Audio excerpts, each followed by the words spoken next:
Какая у тебя самая заветная мечта, Вер?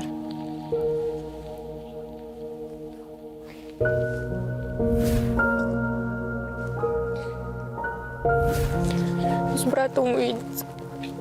А он сейчас там, в приемной семье. У тебя нет возможности с ним общаться? А тебе не разрешают с ним общаться?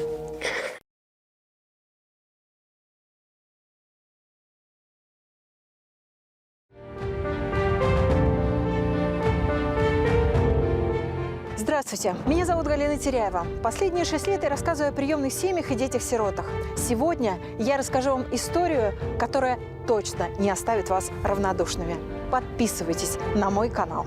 Только в 20 лет Вера Васюкова нашла родных по духу приемных родителей. Но путь к ним был очень длинным. До 13 лет Вера прожила в одной квартире с родителями-алкоголиками. За любое неповиновение отчим ее наказывал. Душил, бил, она стояла в углу на гвоздях. Но об этом она вспоминает сейчас как о привычных вещах. Вера говорит, что в тот момент она не боялась смерти. Она боялась за жизнь родного младшего брата, который родился с тяжелой инвалидностью. Вера воспитывала его в одиночку, потому что мама была на это не способна. А потом был детский дом, приемная семья и побег из приемной семьи.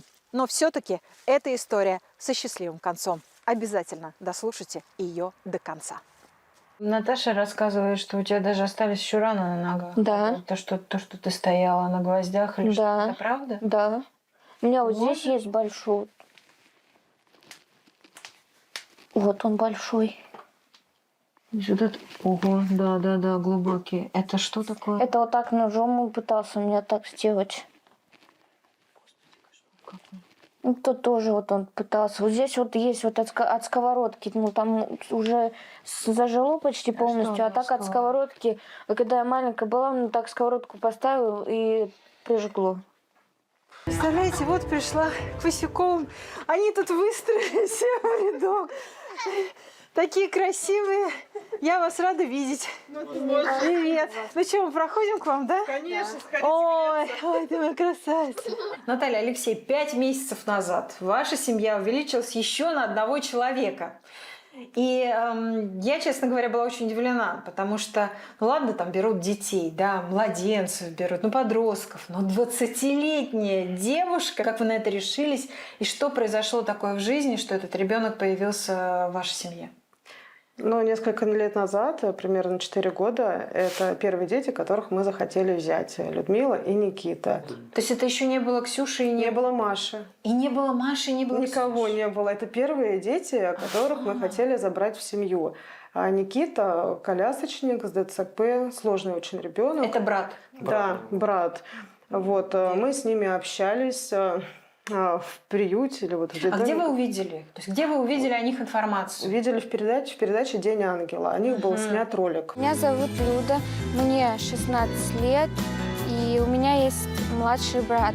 Самая заветная мечта, чтобы мы были рядом всегда с братом, и мы очень ждем, чтобы у нас была любящая семья, чтобы она нас любила, чтобы она нас не предала, и чтобы всегда на путях нам были добрые люди. Она хотела быть медиком, она хотела заниматься с особенными детьми, она хотела помогать людям. Ну, и по ней видно было, что она очень серьезно в этой жизни страдала. Она пыталась сама реабилитироваться, она очень сильная. Вот, и вот прямо почувствовалось, захотелось ее забрать и помогать. И Никита нас как бы тоже не испугал. У нас квартира вся была сделана для ребенка-инвалида. Мы тоже продумывали пандусы под них. Да, но, к сожалению, жилплощади Лёш, нам не вы хватило. думали тогда тоже, вот как вот, когда наверняка Наташа увидела? Нас это не пугало тогда. То есть нас не пугало, говорю, мы даже вот квартиру, когда мы специально все это делали, все в ней, ремонт, то есть все вот эти проемы, проезды, все рассчитывалось у нас. Так, и что случилось? Почему тогда не получилось взять их в семью? Нам не хватило жилплощади, и ребенку, вот такому ребенку сложному, нужно было отдельную комнату, а у нас в двухкомнатной квартире было уже 2 сына. И нам кровных, да, свойрожденных. да, и нам вот разрешили взять одного ребенка, поэтому у нас ничего не вышло, а Люда с Никитой уже были уверены, что мы их заберем, потому что мы их нашли в детском доме, мы с ним все годы общались. Приезжаю уже в детский дом, И получается, вижу 1 ноября, ну, пишут: привет, мы хотим вас, ну, забрать. В семью? Да. Слушай, ну у вас была такая Разговаривали. возможность замечательная по телефону связываться, да? То есть здорово, так на самом деле не всем же это можно Но потом делать. мы очень ждали. К Никите ходила тоже. Никита по воздуху бежал, что радовался. То есть он, ну, радовался, что его заберут. Да. То есть вы уже были настроены, что вы попадете в семью к Наташе и к Лёше. Да. А что случилось? Скажи, почему не получилось и почему этого не произошло? Почему вы попали в другую семью? Ну, как вот получилось то, что им не разрешили, то, что колясочник, ему нужна отдельная комната, и, в принципе, ему нужно все, чтобы для него было. И не разрешили нас двоих взять. Но я в тот момент сказала: ну, возьмите хоть Никиту, а там я сама. И все. После этого она сказала: мы не будем разделять вас.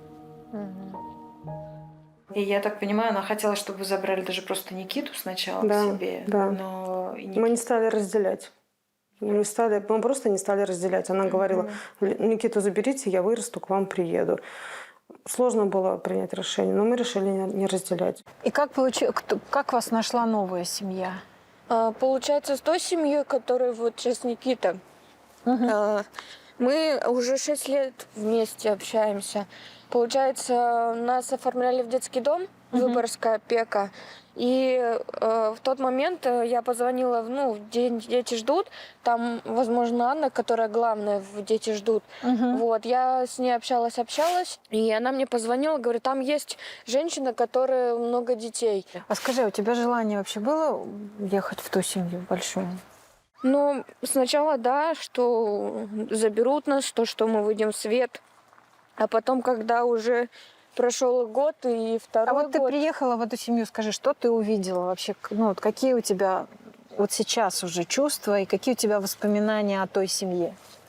Ну, получается, когда мы приехали в ту семью, мы пару дней с Никитой сидели в комнате, в которую нас она заселила.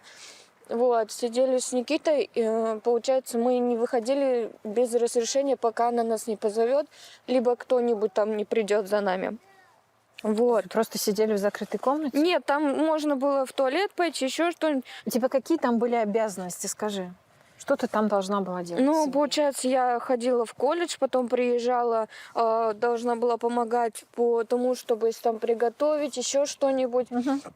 Также, если она уезжала, там надо было посидеть с ними. А так все большинство на Никиту было, что я все с Никитой была. Но при том, когда уже у меня появились друзья, и отец Максим, который, вот, он, я говорю, я поеду в гости там на ночь, и я вернусь завтра, типа, ну вот это. А он говорит: вот зачем, типа, Никиту оставляешь, ему же все равно нужно ты, и что тебе, типа, никак. И, ну, много раз гнобил. И постоянно говорил: вот, из-за Никиты и мы страдаем, и что и отец, ну, типа, говорит: вот, и мама, что не может справиться, и что это, и он, ну, постоянно меня так нагнабивал. То есть, что ты должна все время быть с Никитой, Да. правильно? А скажи, вот у тебя вообще сложились доверительные отношения с ними или нет? Ты могла, ну, там, с мамой, не знаю, поговорить по душам? Нет. И с папой тоже? Я никогда с ними по душам не разговаривала. А сколько ты прожила у них? Ну, получается, после Дня ангела вышла программа. Ну, примерно после того, как карантин начался. То есть 3 года вы прожили там? Ну, почти 3 года. Ну, у Никиты будет 3. Никита там, правильно? Никита же остался там. Да.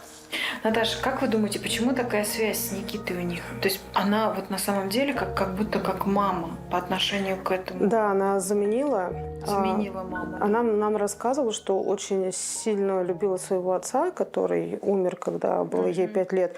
И она дала ему обещание, потому что вот с ее слов папа сказал: когда у тебя еще родится кто-то, брат и сестра, не бросай. И вот она ему поклялась, что я никогда не брошу. Буду всегда с Никитой.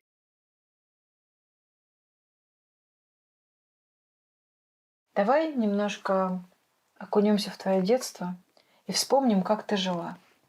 Расскажи мне о своих родителях, что ты о них вспоминаешь? Ну, как получается, сначала я маленькая была, у меня был и папа, и мама. Вроде все нормально. Потом, А кто они у тебя по профессии, скажи? мама вроде повар была, а папа постоянно в церкви занимался там. Что-то делал, вот. А получается, и когда уже мама там начала много пить, папа тоже, потом, получается, я вместе с ним То есть что-то там что-то в жизни у них произошло, и они начали выпивать. Ну да, вообще по факту, ну, маме раз много говорили, типа, отказывайся, отказывайся. Ты первый ребенок. Да. И получается, что я родилась дома.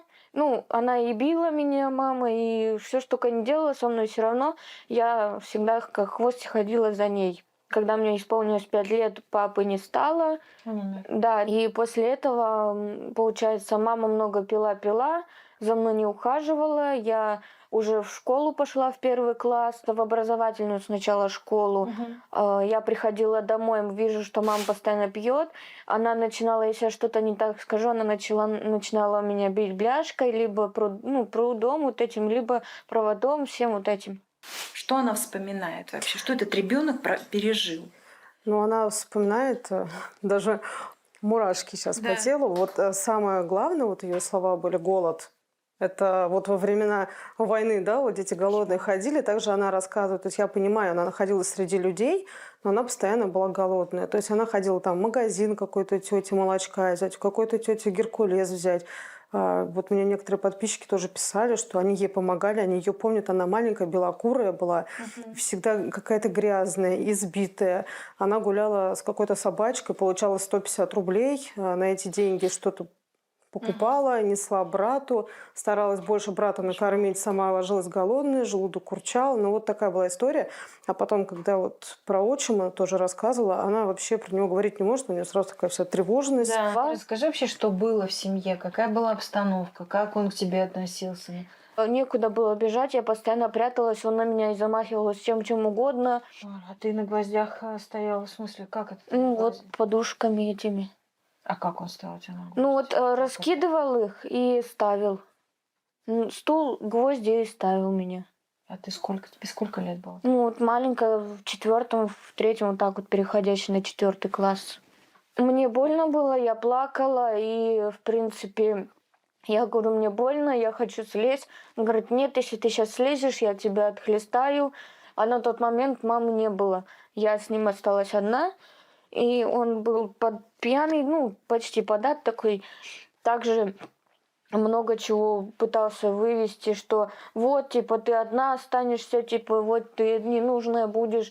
И бывало, что вот, я тебя угроблю, что ты, типа, ну, будешь покалеченная.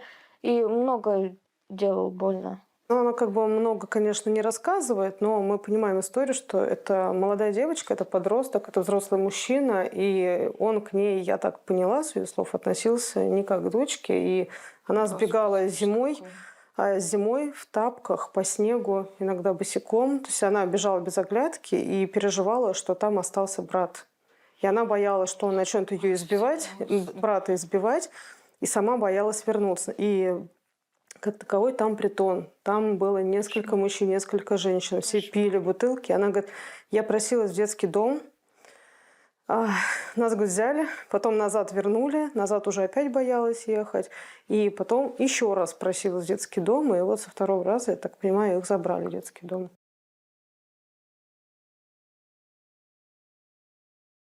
А мама забеременела уже, получается, вот от Никитой, да. От отчима. Да. Никита родился на 27-й неделе. Это очень маленький срок. И, как получилось, она родила ночью. В 3 часа ночи его. И она, только его родили, его сразу в Питер отвезли, где вот, ну, детей вот спасают. Да, под зонт его, по все эти провода. И потом вот она возвращается обратно с Волховской больницы одна. Говорит, его перевезли туда. Ей говорят, типа, зачем он вам нужен, отказывайтесь. И все. И после этого она, ну, не отказалась, ничего. И все, и после этого мы ездили к нему, навещали, памперсы привозили. И Ты помнишь это? Да, Какой диагноз? ДЦП? ДЦП. поставили? ДЦП у него. Да, но сначала, перед тем, как он родился, ему легкий ДЦП поставили, потому что не знали, что будет дальше с ним. И получается, пока я была в приюте не для совершеннолетних, получается, я приходила, на них заявление писала, потому что он еще маленький был, я приходила в милицию, заявление много раз писала на них. Почему? Ну, что они пили нас, избивали, и в школе жаловались на них. И что там в опеке? Как реагировали? Опека забирала, меня отправляла в приют для совершеннолетних, который в Волховской районе. Я там годами почти была, потом меня забирала она, потом обратно меня забирали. И получается, Никита вот так вот периодически в дом малютки. Ты мне не рассказала, как вы оказались в детском доме. То есть ты написала, как вас изъяли из Нет, семьи. в детский дом мы попали из больницы.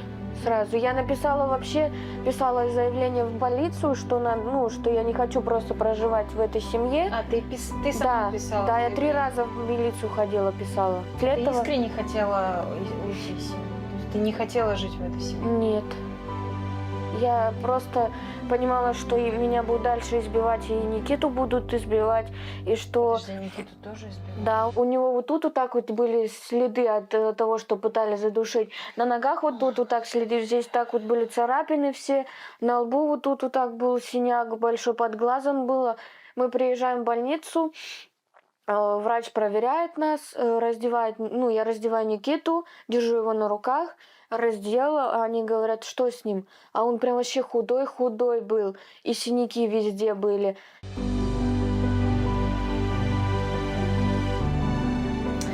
Вер, получается, что ты попала в детский дом, да? И у тебя началась новая жизнь, да? Сколько ты прожила в детском доме? Вообще, что ты помнишь? Какие у тебя воспоминания об этом заведении? Это что за детский дом был? Детский дом для детей с ограничениями и дети-инвалиды, которые вообще беспомощные, там прям в кроватях лежат, которые вообще только через зонт кушают. Вот. На других отделениях там тоже есть подростковые дети, которые, вроде бы и в школу ходят, и учатся. Я хотела выйти оттуда, уйти оттуда, но понимала, что я не уйду, потому что Никита, да, и некуда, и Никиту не хотела оставить. Но ты хотела в семью? Я хотела в семью, но в тот момент, когда я говорила, если даже нас День ангела снимут, я говорю, мне главный инцидент, чтобы Никиту забрали, что... С тобой? Да. Неважно, заберут меня, но главное, заберите Никиту, чтобы он в семью попал, а там я уже приду сама к нему.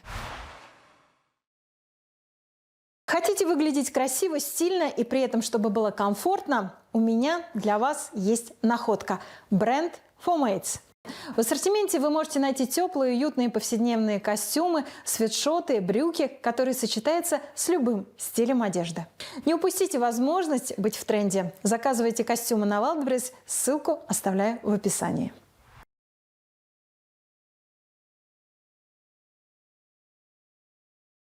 Ее забрали в семью. Так, и получается, там с 13 лет она уже жила С 15 или 16. в приемной семье. Да, 16, наверное. Да, 16 был. 16 лет она жила в приемной семье. 2 года. 2 да. года.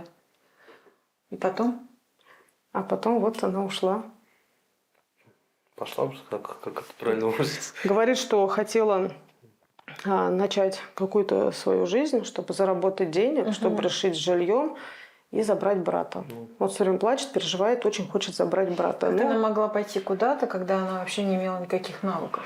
Вот там какие-то девочки уговорили ее поехать в какой-то город. Там ее оставили без средств к существованию. Вот она к нам приехала, 3 спецовки, нижнее белье, вот коробочка сахара, открытая коробочка чая и кашки, которую водичкой заваривать. Вот мы ей покупали билет, чтобы она приехала. Она раньше, то есть все 4 года мы ее сопровождали, там то на телефон денежку положить, то покушать. Она часто писала: мам, скинь денежку, у меня желудок сводит от голода, мам, скинь мне там какое-то лекарство купить. То есть вы с ней были на связи, когда она ушла из этой приемной семьи, то есть вы Но она пропадала. Она пропадала, да, видимо, у нее свои какие-то эмоциональные были проблемы. То пропадала, то появлялась. Чем могли, когда было помогали. плохо, она снова появлялась. Но она сказала: вот исполнится мне 18 лет, и я приеду к вам.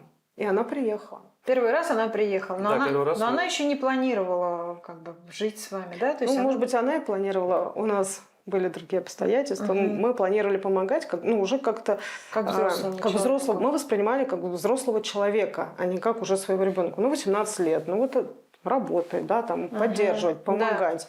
Вот таких планов, что вот прям жить начнем, таких пока не было. Вот сейчас живем вместе. Почему ты захотела в семью снова? Ну ты же уже жила взрослой жизнью. Но потому что я верила, что нужно, ну, что новая жизнь начинается, и вдруг что случись, я окажусь опять в семье, и вдруг буду нужной. И в тот момент я поняла, что я не справляюсь, и уже копаюсь вниз носом, и мне нужна помощь. Свидетельство о перемене имени. Вот теперь Кулемина Людмила Александровна стала Верой Алексеевной Васюкова. Вера Алексеевна Васюкова. Так, что это такое? Скажи, почему ты решила поменять имя?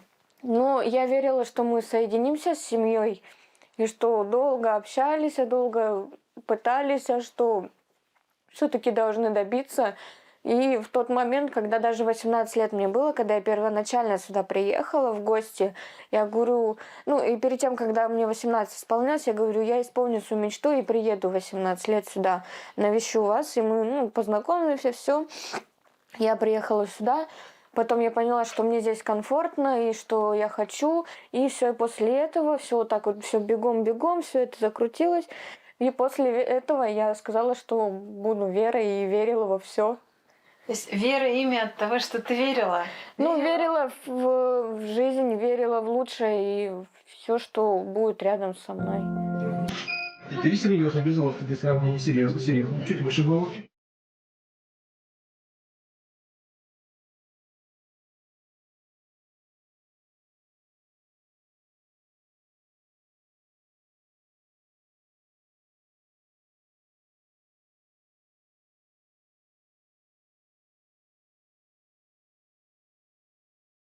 Тебе нравится имя Вера? Да. Да.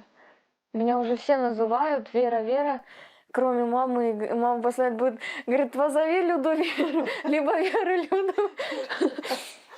Так, и теперь ты Васюкова еще, да? Да. Правильно? То есть Вера Алексеевна Васюкова. Ну, перед тем, когда вот я уже, когда я сказала, что все верила и хочу быть Верой, и, ну, просто когда я посмотрела в свидетельство о рождении то, что папа там, ну, родной, и я все-таки сказала, прости, но я хочу все прошлое оставить и сделать новое имя, фамилию и отчество. Что Как так. ты думаешь, твоя жизнь поменяется? Ну, надеюсь, на это верю. Ты вообще ожидал, Дим, что с Людой, Люда, сейчас она уже Вера, что с Верой сложатся такие отношения у тебя близкие? Ну, вообще, да, потому что у нас с ней много общего. Вот, нам нравятся игры разные, вот, похожие. Как ты ее называешь? Дим? Брат. А почему ты ее братом называешь? Ну, просто иногда в шутку Сестра. называю. В шутку, да? То есть такой братан. Мгм. Если друг не смеется, хочет солнце приключений звезд, это просто исправить ошибку, превращая в улыбку все грустинки и слезы, это просто. К вам приехала 20-летняя девушка или к вам приехал ребенок? К нам приехала Димкина ровесница. Димкина даже. Да, но вот на психоэмоциональном уровне вот развитие у нее, наверное, как у нашего младшего сына. Ей расти, вырастать долго. Мы с ней постоянно разговариваем, какие планы, что ты хочешь, что для этого нужно сделать. Опять, что ты хочешь, что для этого нужно сделать, что не нужно для этого делать. Да? То есть мы анализируем, мы расписываем, мы очень много проблем решаем. Так, и вот уже, когда она приехала, вернулась к вам, и тогда что? Вот скажи, вот как ты видишь, ну, как поменялись родители? Ну, мама стала счастливее в 100 раз, Вот потому так. что она еще 4 года назад об этом очень сильно мечтала. Вот, и ее одна из мечты исполнилась. А, Ну, а ты? Я тоже очень счастлив за то, что пополнение, и мама счастливее стала. И вам самое главное, что мама тебе счастливее стала, да? Ну, в первую очередь. Наташ, вот у таких детей вообще есть будущее? Вот дети, которые вы как психолог уже, как мама, ребенок, который пережил столько травм. Ну, я очень хочу, чтобы она все проработала. Я ей рекомендовала другого психолога, очень хорошего. Она не хочет раскрываться, и я не знаю, насколько она хочет это перебороть на самом деле. Мне кажется, вот ей все равно хочется быть вот в вот этой немножко жертвенной позиции, чтобы Хочется, вот, чтобы ее жалели. опекали, жалели, переживали за нее. Просто мы даже заметили, когда Люда приехала, я пока Люда говорю, она не выходила даже гулять, потому что для нее дом, квартира, безопасность. Мне кажется, у нее в каком-то неосознанном уровне, что если она вышла, больше не вернется. И вот она вот сидела дома, говорит, иди гуляй. Вот Димка ее вот только вот уводил на улицу, вот они гуляли. Но она вот прям такая домашний ребенок, и ей хочется быть дома. Как вы думаете, почему она все-таки вернулась к вам? Потому что, как она рассказывает, то есть это 2 года свободной жизни. В общем-то, у нее были свои деньги, она жила там с подругами, как-то она перебивалась. Почему она к вам пришла?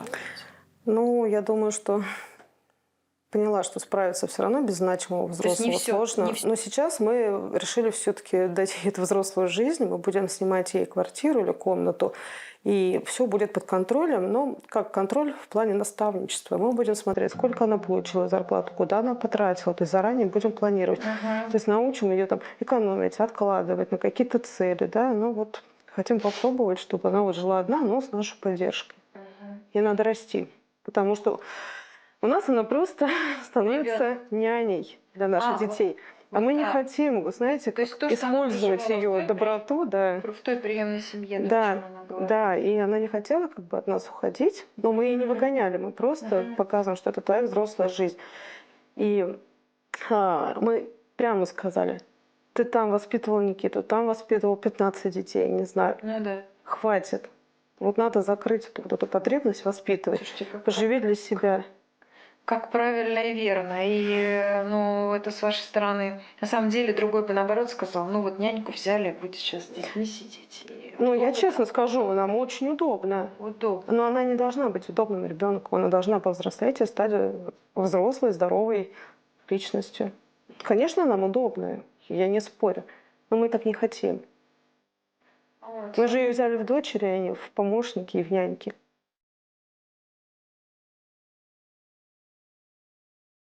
Наташ, как я понимаю, Вере 18 лет, и она должна получить от государства квартиру. Да? Правильно? Как ребенок-сирота. Получит ли она эту квартиру и будет ли она в ней жить? Вот в плане жилья очень сложная история получилась. Вера вообще, в принципе, без жилья. У нее есть доля, у нее есть квартира. Да. То есть у нее квартира, у ее родителей, да, там живет отчим, матери нету. У детей там есть доля. Но квартира вообще в непригодном состоянии, она просто вот туда зайти нельзя. А отчим продолжает пить. Отчим не прописан, он не собственник. Его ни опека, ни полиция, ни приемная семья, его просто не убрали оттуда. Да. Там притон, там жалуются соседи. Постоянно с полицией звонят Вере и говорят, уберите там шум, гам, стекла бьет. Она плачет, нервничает, говорит, что я сделаю, я там не живу. То есть фактически есть как бы жилье, но у детей его нету. Этим должна заниматься была опека, приемные родители. Я не хочу много о них говорить, я не знаю, чем они там занимались, но в паспортном столе во многих других организациях их не видели. Мы наняли адвоката, мы собрали весь архив документов, то есть мы каждый день ездили, мы восстанавливали архивные документы. Да. Мы сейчас подаем в администрацию. Но администрация может отказать, поставить на очередь, так как есть доли. А там жить нельзя, потому что там еще очень серьезно болен. Он заразен. Я не буду говорить об этом заболевании, я просто не имею права. Да? Он очень сильно болен, и детям туда нельзя возвращаться. Но там просто бедлам. И у нас получается такая история, то есть если даже доли выбьем, они туда не могут вернуться, в администрации могут на очередь не поставить. Вообще ребенка на очередь ставят на квартиру в 14 лет. Их не поставили. Да, не поставили. Да, и что будет у Никиты дальше, куда он пойдет, я не знаю. Ну так примерно догадываюсь. Что его ждет? Ну, в общем, вопрос остается без ответа. Может быть, кто-то услышит эту историю и заинтересуется. Все дети-сироты после 18 лет имеют право на получение квартиры. Почему Вера не имеет такого права? Потому что у нее есть квартира в собственности, и у нее, получается, есть жилье. И она там Это- прописана. Она там и прописана, и у нее есть собственность в данной квартире. То есть Ну, у не них дело- позволяет даже по площади данная квартира. Но она там не может проживать по той причине, что отчим, который вот имеет ничтожную малую долю, которая фактически ему не позволяет там проживать, он там проживает и ведет антиобщественный образ жизни. Мгм. То есть там фактически находится притон. Там Да. очень боятся соседи. Он постоянно выпивает, в окно лазит, там окна бьет. То есть жить с этим невозможно. Мгм. Александр, а скажите, а может ли, например, Вера написать заявление в правоохранительные органы, что вот там происходит вот такой-то, не знаю, там, что он ведет асоциальный образ жизни, что там, не знаю, что там притон, и чтобы в конце концов выселили этого человека из этой квартиры?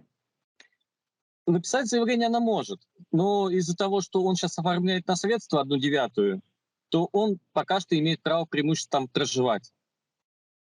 Когда он получит это наследство, Вера с братом будет иметь право выкупить его долю как ничтожную малую. Но Да. проблема заключается в том, что эти деньги надо еще заработать. И за то время, пока будет эта доля выкупаться, и пока дети были несовершеннолетние, Да. эта квартира это просто уничтожена в хлам.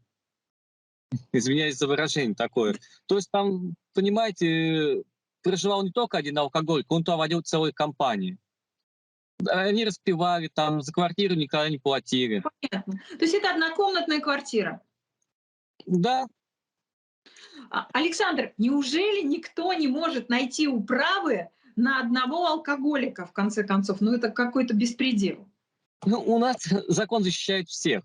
И получается, закон защищает таких же антиобщественных людей, как и вот один человек, который может портить жизнь не только, вот он портит Вере жизнь, своему сыну портит жизнь, он также портит жизнь и окружающим.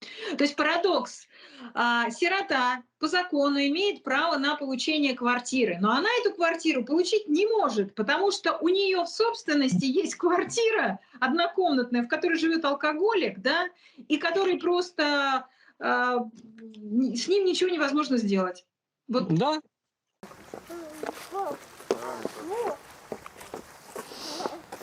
Вера, скажи, а что значит для тебя семья? Вот сейчас уже пройдя такой длинный, сложный путь. Ну, для меня семья — это та, которая поддерживает всегда во все трудные минуты.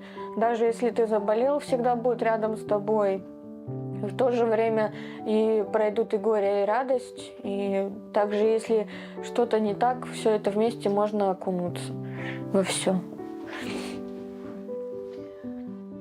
Ты какую хочешь иметь семью в будущем? Ты уже, наверное, тоже что-то планировала для себя. Какой ты видишь себя матерью? Я хочу, как я вот хочу, чтобы Никита уже был рядом, да, и еще несколько детей, которые на инвалидных колясках, которые так же, как и Никита. Ты хочешь их усыновить, взять под опеку?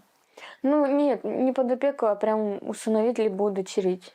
И самого маленького, который еще не повидал мир, и которого отдали просто на произвол судьбы, и пусть он сам дальше справляется.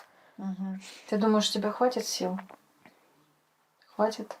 Их же надо поднять, поставить на ноги. Подниму, выучить. поставлю. Вот слово «мама». Что ты вкладываешь в это понятие, Вера? Ну, для меня мама — это тот человек, который всегда во всем будет рядом, поддержит. Кто для тебя мама сейчас? Наталья. Наташа. Ты любишь ее? Какая у тебя самая заветная мечта, Вер?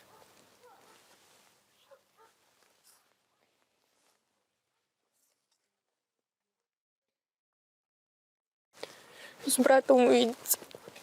А он сейчас там, в приемной семье. У тебя нет возможности с ним общаться? А тебе не разрешают с ним общаться? А почему? Что они говорят? Я ей много раз уже писала, говорю, что можно увидеться по видеосвязи. Она говорит, либо говорит, сейчас нет возможности, либо она просто не отвечает на это. То есть ты его уже не видела и не слышала сколько? 2 года. 2 года уже. Вот 2 пошел. Я дозвонилась до приемной мамы Никиты. Она подтвердила, что запрещает встречаться Вере и Никите по видеосвязи, мотивируя это тем, что отношения должны быть обоюдно полезными. Но при этом она разрешает детям встречаться очно, понимая, что Вера находится в Сергиевом Посаде, а Никита за 700 километров от Санкт-Петербурга. Именно поэтому эти встречи сводятся к нулю. От комментариев в нашей программе эта приемная мама отказалась. Но мы совершенно случайно получили вот это видео. Посмотрите, в каких условиях сейчас живет Никита в этой семье.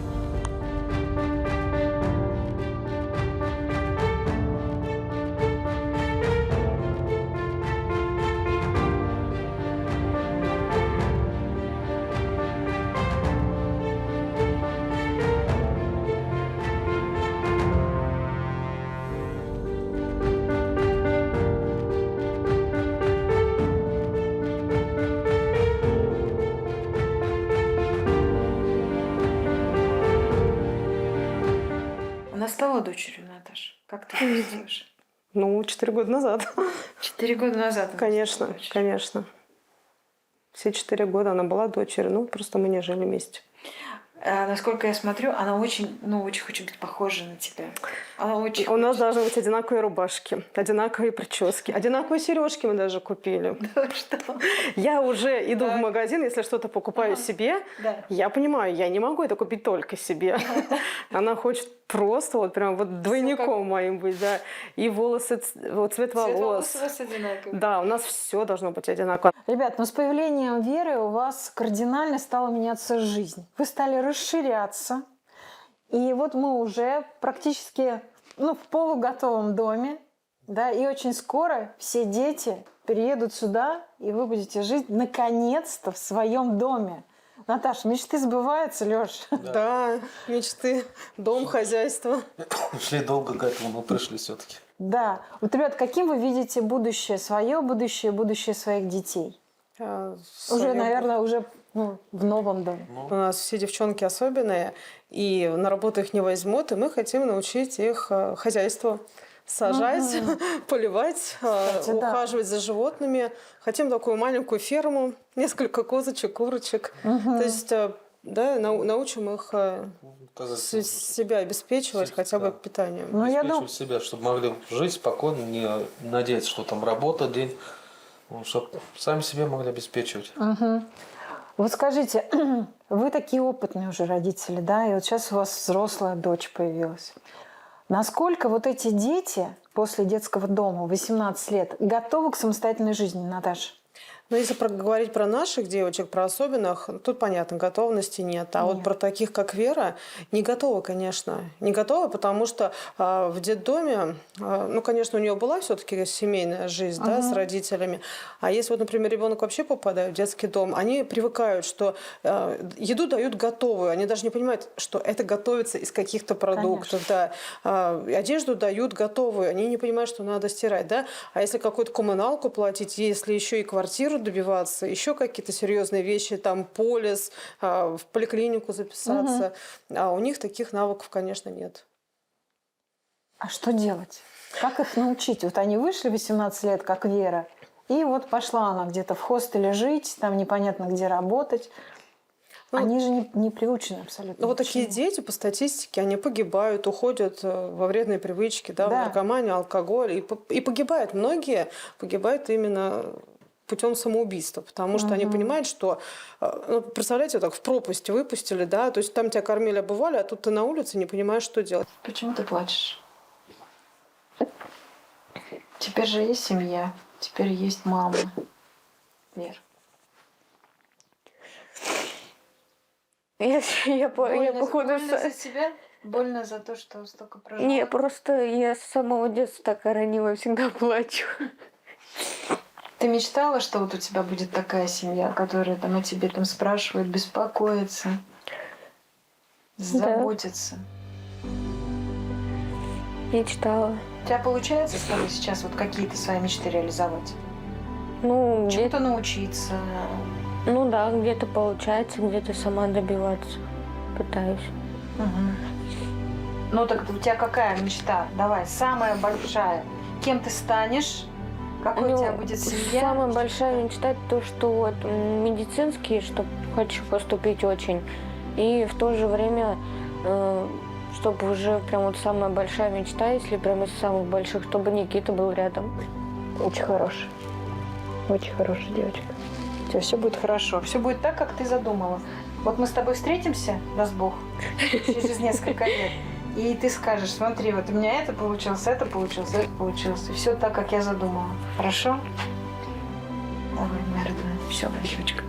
Я очень хочу, чтобы Вера отогрелась душой и сердцем в этой семье. И чтобы она наконец-то воссоединилась со своим младшим братом. И у нее началась светлая полоса в ее жизни. Если вам понравилась эта история, ставьте лайк, подписывайтесь на мой канал. И никогда не оставайтесь равнодушными.